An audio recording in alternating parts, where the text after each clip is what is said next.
అందరికీ నమస్కారం. గీతా పఠనానికి స్వాగతం. నా పేరు రాజేశ్వరి. ఇవాళ మనం భగవద్గీతలో 2వ అధ్యాయం మొదలు పెడుతున్నాము. ఈ 2వ అధ్యాయంకి పేరు సాంఖ్యయోగము. మొదటి అధ్యాయం అర్జున విషాద యోగము, 2వ అధ్యాయం సాంఖ్యయోగము. ఈ అధ్యాయం నాకు సాంఖ్యయోగం అని ఎందుకు పేరు పెట్టారనేది మనం ఒకసారి చదువుకుని తెలుసుకుందాం.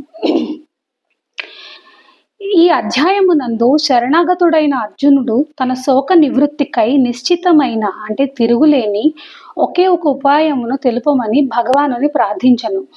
దానికి భగవానుడు 30వ శ్లోకం వరకు ఆత్మతత్వమును వర్ణించెను. సాంఖ్యయోగ సాధనయందు ఆత్మతత్వ శ్రవణ మనన నిధిధ్యాసనములే ముఖ్యములైనవి.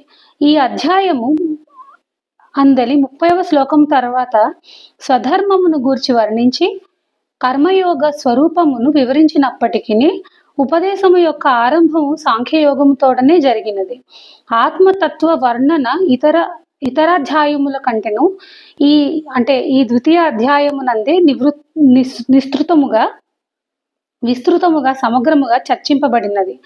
ఈ కారణముగా ఈ అధ్యాయమునకు సాంఖ్యయోగము అను నామము ఏర్పడినది. అలాగే ఒకసారి ఈ అధ్యాయము తాలూకా సందర్భం అంటే ఇంతవరకు ఏం జరిగింది, ఇక ముందు ఏం జరగబోతుంది అనేది ఒకసారి మనం గుర్తు చేసుకుందాం.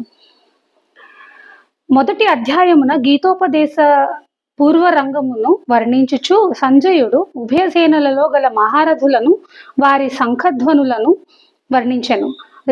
రెండు సేనల మధ్యలో తన రథమును నిలుపమని శ్రీకృష్ణుని అర్జునుడు అడుగుటయు, తర్వాత ఉభయసేనలలో చేరియున్న స్వజన సముదాయమును చూసి శోక మోహితుడై అతడు యుద్ధము నుండి నివృత్తుడగుటయు మొదలగు విషయములను తెలిపి సంజయుడు ఆ ప్రథమ అధ్యాయమును ముగించెను. ఇట్టి స్థితిలో శ్రీకృష్ణ భగవానుడు తెలిపిన విషయమును అతడు అర్జునుని యుద్ధ సన్నుధునిగా తయారు చేసి ఆ రీతిని వివరించుటకై సంజయుడు అర్జునుని విషాద స్థితిని వర్ణించుచు 2వ అధ్యాయమును ప్రారంభించెను. నమస్కారం.